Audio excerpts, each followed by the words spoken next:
Good afternoon and welcome to Locked On NBA Daily. On today's show, the Thunder are off to the best start in franchise history, but the real question is, are they better than they were last year? Meanwhile, Nikola Jokic scored 55 points in 33 minutes last night. Plus, did Mavs fans go too far with Nico Harrison?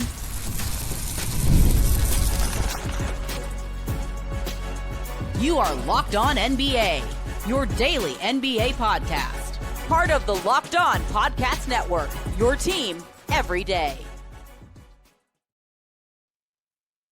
Welcome back to Locked On NBA Daily, part of the Locked On Podcast Network, now the #1 sports podcast network. However you're tuning in, on YouTube or on your podcast app, thanks for making us your first listen every day. Today's episode is brought to you by FanDuel. Right now, new customers can bet just $5, and if your bet wins, you'll get $300 in bonus bets to use across the app. Head to FanDuel.com to get started. I'm Wes Goldberg, and we're talking today about a fun one between the Warriors and Spurs last night, and where Nikola Jokic ranks among the greatest to ever do it. And we're doing it with the Locked On local experts. I have two of the best with me, as always, from the Locked On Nuggets podcast, senior NBA writer from the Action Network. It's Matt Moore. Matt? But not in the association again last night, even though like a lot of it was like craziness where the Heat wind up blowing a lead and losing to a Cavs team, missing everybody. And then the Thunder just smoking everybody under the sun. Then Jokic with 55. It's crazy. We just get great nights of games every night now, Haize. From the Locked On Bulls podcast, Bears and Bulls creator for Bleacher Report. Sorry, go ahead. No, you're fine. It's been this season just continues to be fun every single night, and that's not something that I take for granted. I know we say it like 3 times out of a five episode week, but like it just really is. There's such good games on every single night. One of the more anticipated games of the season going into it was Thunder-Lakers last night. The Lakers coming into last night's game hot, having won 6 of their last 7. Luka Doncic playing like an MVP level. Austin Reeves playing like an MVP also. JJ Redick getting enough out of that defense, and then they run into the Oklahoma City Thunder, who wallop them in a very uncompetitive game. They led by as many as 37 points in this one. SGA sat out the entire fourth quarter after scoring 30 points in his first 29 minutes. The defense overwhelmed Luka Doncic, and now the Thunder are an NBA best 12-1. They're off to their best start in franchise history, and they're doing it without Jalen Williams. They're missing guys every single night, it seems like. Here's Rylan Stiles from Locked On Thunder with more. This was not a normal game from Oklahoma City. To dominate this game from start to finish, to end the Lakers' night before it begins, when the Lakers have the rest advantage and they're down LeBron, who they've been able to navigate without the course of this season so far, and the Thunder on the second night of a back-to-back, the Thunder are down 2 all defensive players, one of whom is your second best scorer. They're down their best bench scorer as well. So a shortened offseason while being shorthanded in every single game. And yet, they're the best net rating in the NBA. They're the best defense in the NBA.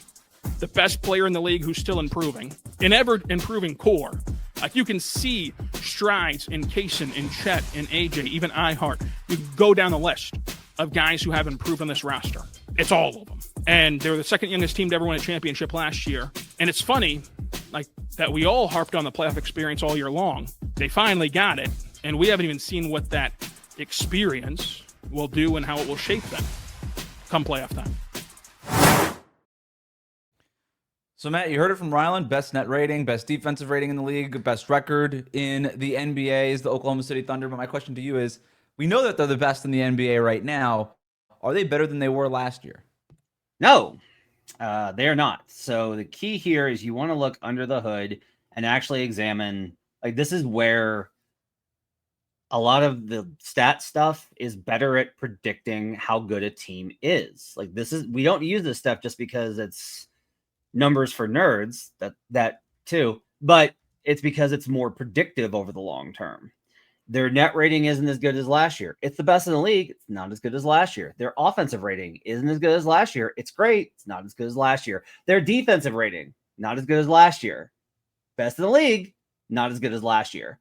This, to me, feels a lot like 2016 Warriors, who rattled off, as you may remember, 73 wins and set the all-time record, and then suffered the greatest collapse in NBA, actually really sports history. That was the greatest collapse in sports history, given who they were and who the Cavs were and how it worked out and the way that it worked out.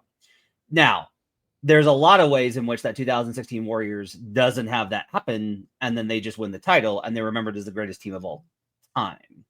But like that to me is what this kind of feels like, is like maybe the Warriors will do this, or the Thunder will just do that, not be as good, and then still win anyway, because there's nobody that's able to beat them like LeBron did. But that's what this feels a lot like to me. It's not that the Thunder are more vulnerable than last year. They're just not quite as good, because it's very hard to be that good year over year. And everyone will mention the injuries and Jalen Williams, which I think is fair. I'm just not quite sold on like 100% the Thunder are winning the title and will never face any sort of adversity. Yeah, I mean, adversity is going to come at some point. The Thunder look dominant. They look great. They look like a team that's going to win a lot of games this season. But, you know, those teams don't always win the title. Like, as much as we do know in the playoffs, it comes down to matchups. And sometimes I feel like they caught a bad matchup for them last year against the Pacers. If it wasn't for Tyrese Halliburton going down, we don't know exactly how that was going to go. But the Thunder look dominant. They're going to be dominant for the entirety of this year. The fact that they've done this without being whole for a big part of the season, all those things are pointing in the direction of the Thunder. They're going to be good this season. They're going to be really good. Don't know if they're going to break any records, but they're going to be a really good team. I kind of think they might be better than they were last year.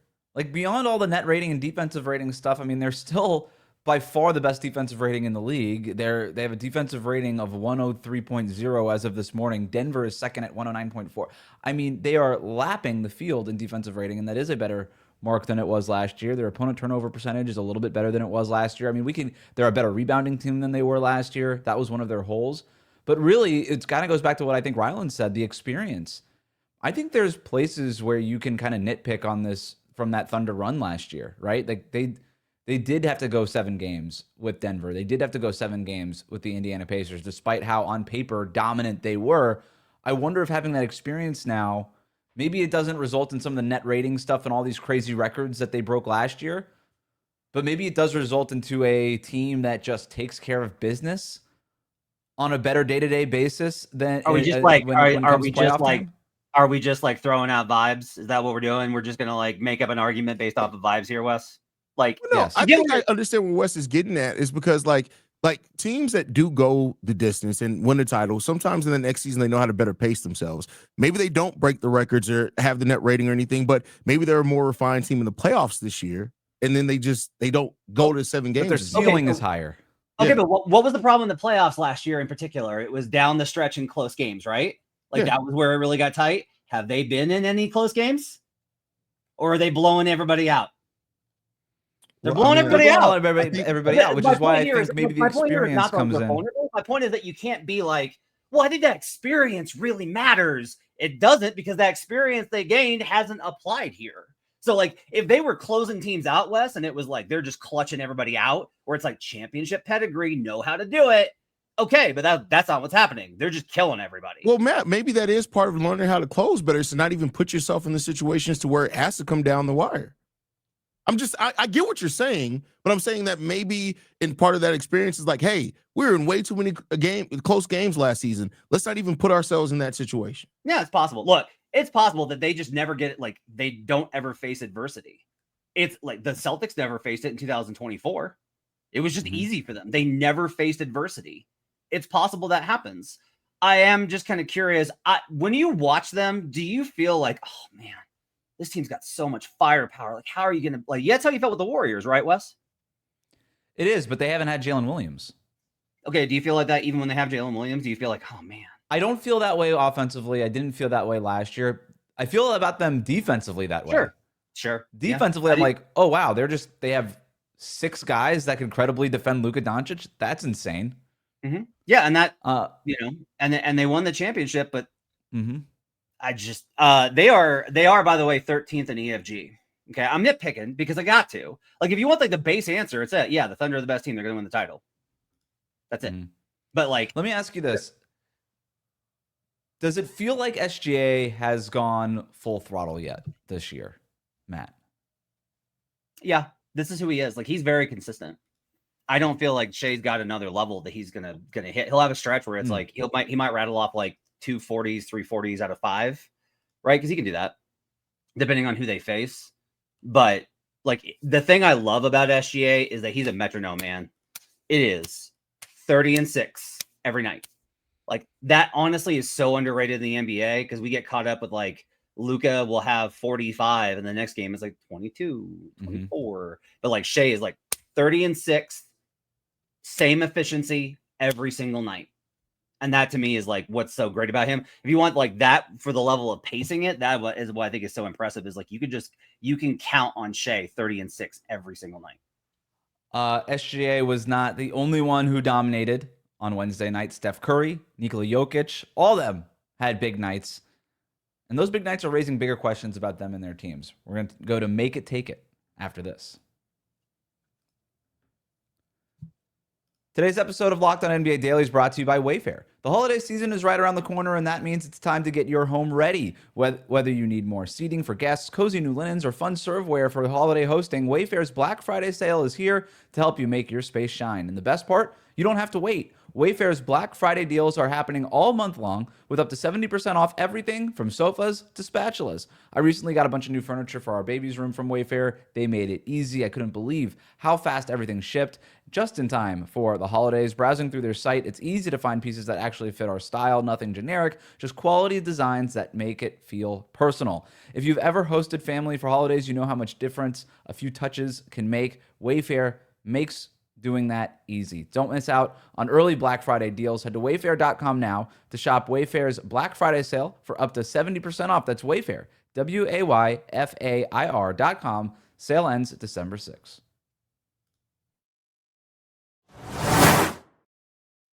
Welcome back to Locked On NBA Daily, the best way to support the show. Hit that subscribe button on YouTube. Follow us on your podcast app. It's Make It Take It Thursday. You guys know how it works. 2 takes, 1 winner. Haize, you won last week, so you get ball first. Did last night's game say more about the Warriors or the Spurs? And before you answer, Haize, I want to set it up here. It was a fun game in San Antonio. Steph Curry scored 46 to lift the Warriors over the Spurs. That's a big win for Golden State because they had been stumbling lately. We talked about some of the comments coming out of that locker room. It was also a very disappointing loss for the Spurs, who blew a 16-point lead in that game. Here's Charlie Walter from Locked On Warriors with more. Oh, there you are, Warriors. We still can do this. Curry, Butler look awesome. Moses Moody was kind of the third wheel, but it was a third wheel we welcomed. He was phenomenal. One of those Curry nights.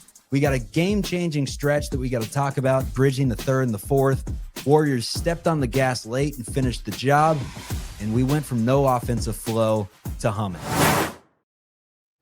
Haize, did that game say more about the Warriors or the Spurs?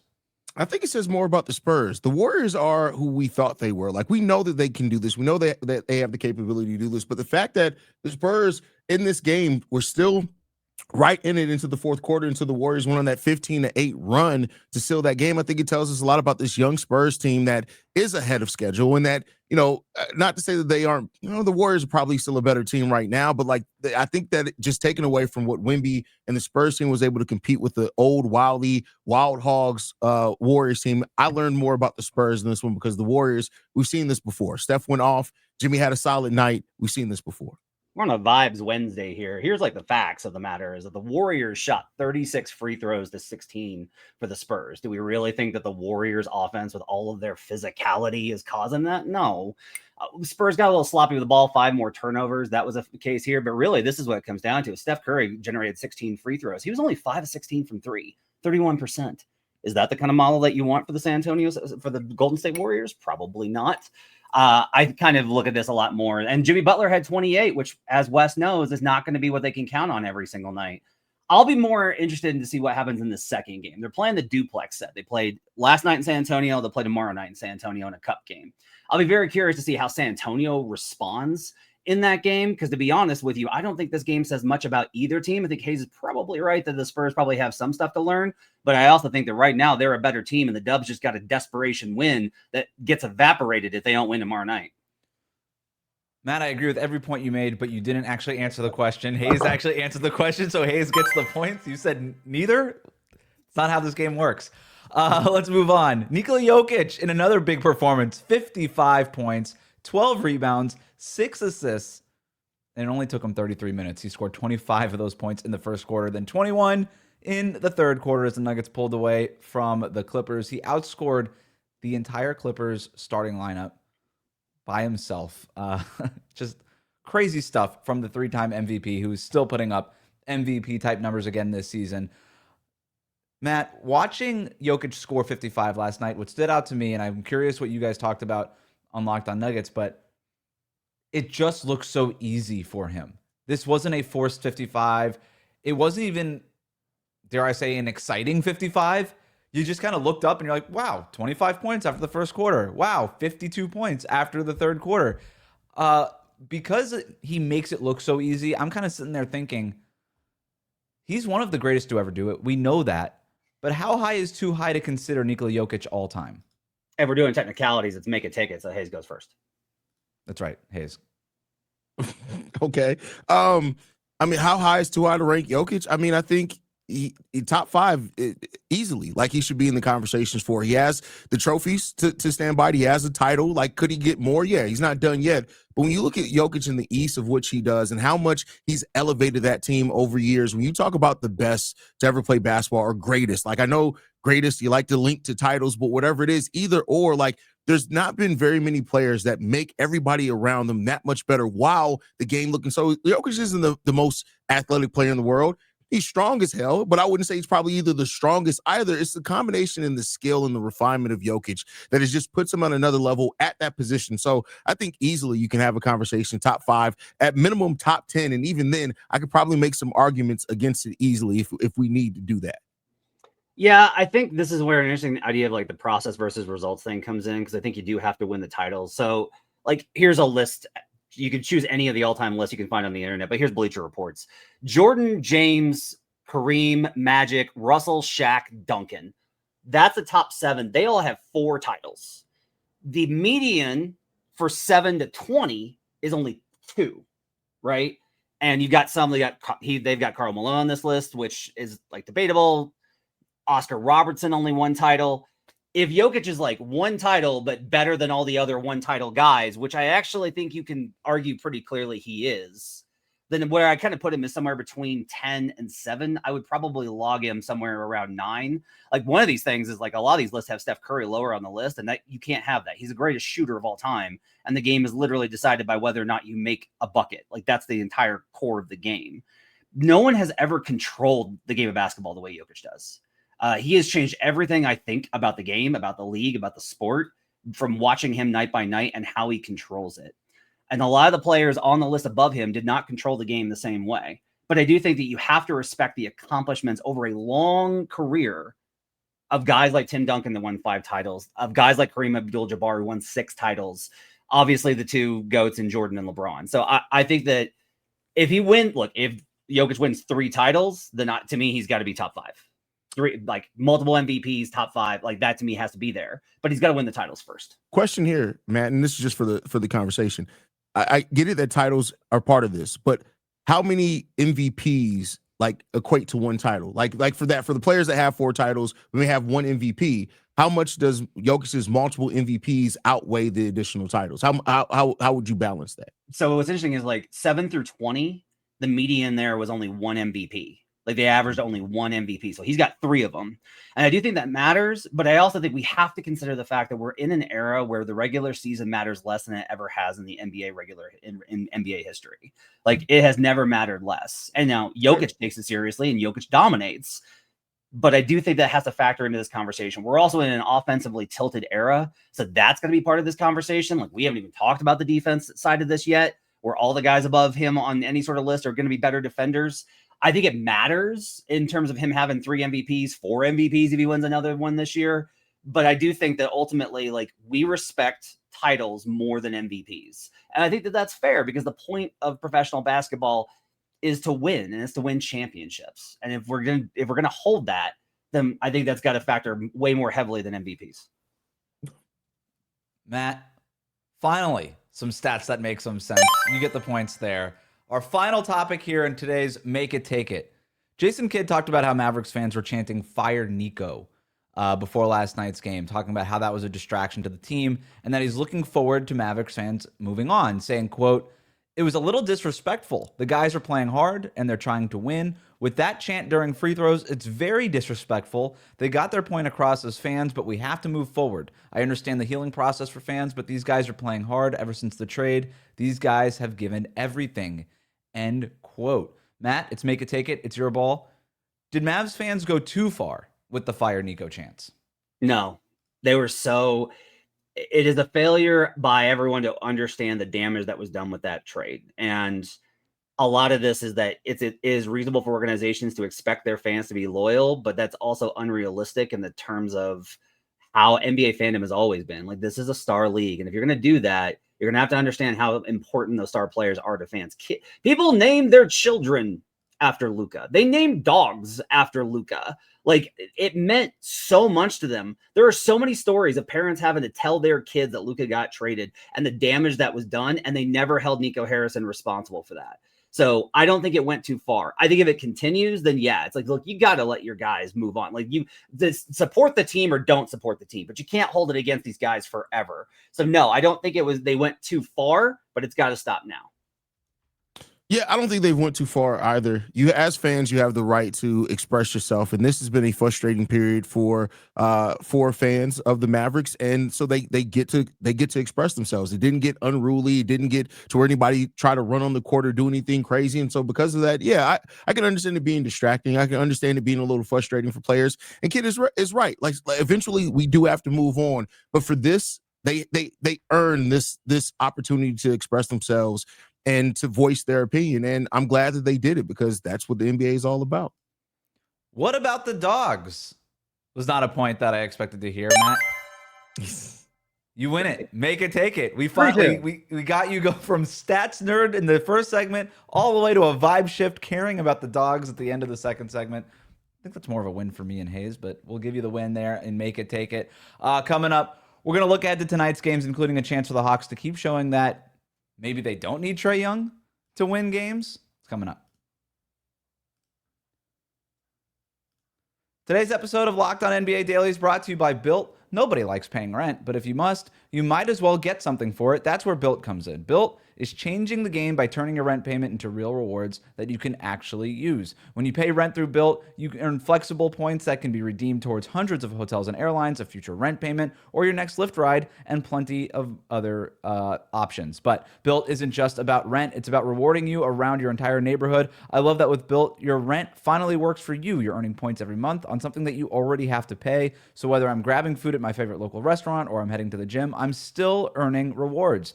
Built has made everyday life feel more rewarding. From your neighborhood to your travel plans, turn your rent into rewards and start earning points around your neighborhood by going to joinbuilt.com/lockedonnba. That's joinbuilt, joinbilt.com/lockedonnba. Make sure to use that link in the show notes so they know we sent you. Today's episode is brought to you by FanDuel. The NBA is back, and there's no better place to get in on the action than on FanDuel, the official sports betting partner of the NBA. Even if you missed the start of the game or want to ride the hot hand, FanDuel has live bets on everything from who's going to score next to fourth quarter comebacks. Plus, you can even combine your live bets into a same-game parlay for a shot at a bigger payout. It keeps every game more exciting, especially when your team's making that late push. We were just talking about the Oklahoma City Thunder being the overwhelming favorites to win it all this season. The Thunder, plus 195 to win the finals this morning on FanDuel. And if you want to kind of double down on them, Shai Gilgeous-Alexander for MVP, that's at plus 230. Still pretty good odds on both of them. Right now, FanDuel is giving new customers $300 in bonus bets when your first $5 bet wins. So head to FanDuel.com to sign up, play your game with FanDuel, the official sports betting partner of the NBA. Thanks for making Locked On NBA your first listen every day. The Locked On Podcast Network is a show for every team. Go check out Locked On Thunder, Locked On Nuggets, Locked On Spurs, Locked On Warriors for more on today's top stories. The Hawks also beat the Kings last night by 33 points, a blowout one in that one. They're going to face the Utah Jazz in Utah tonight. The Hawks are 5-2 since Trae Young sprained his MCL. Matt, how are they doing this? And because this is an obvious place to go with this conversation, does it say anything about Trae Young's future in Atlanta? If it continues, then yeah, it's going to get pretty loud. I think that's a tough position to trade a guy from, right? Is to be like, hey, so we kind of proved that he doesn't help us win, so we're going to move on. That's hard to get leverage back for a good value in trade. But look, they play a lot more balanced. Their defense is Trae really tried on defense last year. Like, Young is not James Harden, where James just does not try. He does not care. He does not try. Trae genuinely wants to try. Like, he wants to help. He wants to be a helpful defender, but he just can't. the size and physical limitations mean that he's always going to have a vulnerability. Removing that makes their identity a lot different and a lot better. And this is way more of a Quinn Snyder team without Trae Young. Taking 43 pointers, they're getting contributions from everybody. How about Zachary Rissache last night? He's quietly having a phenomenal season, 7 of 8 from 3. They're starting a non-factor offensively in Dyson Daniels, and they're still getting great minutes from him every single night. NAW has stepped into that role extremely well. The bench, this is a sneaky, awesome bench team. Vic Krejci, Onyeka Okongwu, Luke Kennard, all of these guys. It's a much more balanced team. You still need a superstar in the playoffs, and I get that. Maybe Jalen Johnson can be that guy. We talked about that last year. His efficiency's way up. But yeah, Haize, like I think they got to start planning for a post-Trae future because this team's really good without him. Yeah, they were already kind of looking at that coming into the season, right? Like that's part of why he didn't have an extension. They wanted to examine how he fit with this new young core and try to make some decisions. And I think you're seeing it. Like, yeah, you're going to need a different point guard in there, but the way that they're doing this, and I think you have to consider moving on from Trae because what you can get back from Trae could be what you need to solidify this and add kind of things that more fit. Now, one question that I will throw in this, that even over this stretch that they've had without Trae, it's not like they've beaten amazing teams. They got a win over Indiana, a win over Orlando, win over Los Angeles, which is a good win, and then the Clippers and the Kings. So I could see where maybe you want to see what they look like when Trae comes back or how they continue to play against some of the better teams. But overall, this team looks good. And all the analytics, all the stats point to this is a really good team that the sum of the parts fit really, really well together. And I just don't know if Trae is going to fit in or disrupt that. Yeah, like Haize, it's a great point on the schedule. Just 2 thoughts on that is like, one, like this is how you rack up a good regular season record is you beat those teams. But 2, I don't feel like Trae Young would have given them a better chance versus the Lakers. Trae Young gives them a better chance versus the Clippers. Like when they face better opponents, I don't feel like Trae is a big advantage unless he's in New York. And so I just don't, I wind up coming on the other side of this being like, I think having more options, because with Trae, like you better win the Trae way or there's no other option. And they got different ways they can win right now, which I think is really important. Matt, you mentioned something before, like this is now more of a Quinn Snyder team than it is when Trae Young's out there. I mean, what is the kind of point guard we've seen Quinn Snyder succeed with guys like Donovan Mitchell? He has had success a little bit with Trae Young, not as much as he had with Donovan Mitchell, but like, what is the kind of point guard that this team needs? I think Nikola Alexander-Walker is closer to it, right? Dyson is kind of a Alonzo Ball type, 8 dimes for him last night. He's not a shooter like Lonzo evolved to be. That's going to be kind of where he goes. Like that needs to be Dyson's career path now, is turn yourself into Lonzo Ball healthy. That's what you need to really be. But honestly, like a lot of it is like Quinn's won with a lot of different mechanisms. He won with Donovan Mitchell, but a lot of that team was also based around movement and forward versatility and the presence of guys at the rim. Having guys at the rim, I think, helps just as much as anything. And having Kristaps Porzingis, I think, is like really huge for this team. It's about defense, it's about setting down, and then about creating quality looks. That's one of the good things about Quinn Snyder is like he helps you create good offense rather than needing superstar performances under tough circumstances, which again, playoffs, you do need that guy. So that's kind of the gap that you're going to need down the line. Haize, I have 3 trade ideas that I want to run by you guys. Okay. Minnesota needs a point guard. Could you do something Julius Randle, Dante DiVincenzo, and Rob Dillingham going back to Atlanta for Trae Young? Haize, is that interesting to you? Yeah, I think that is interesting. I think the question I wonder is the Trae and Anthony Edwards fit, but I mean, they need a point guard. I don't hate bringing the extra firepower to Minnesota. I don't like it. One, Julius Randle has been the best Wolves player this year. Look at he is balling right now. 2, if you move into Atlanta, who goes to the bench? Rissache, not Jalen Johnson. Like they don't have room for Julius Randle there, so he's a little bit too good. Maybe if you get a 3-team involved, I could understand that a little bit more. I like the idea of selling high on Julius Randle because I'm always in favor of selling high, but also just like that'd be an interesting kind of contrast of Trae Young and Rudy Gobert.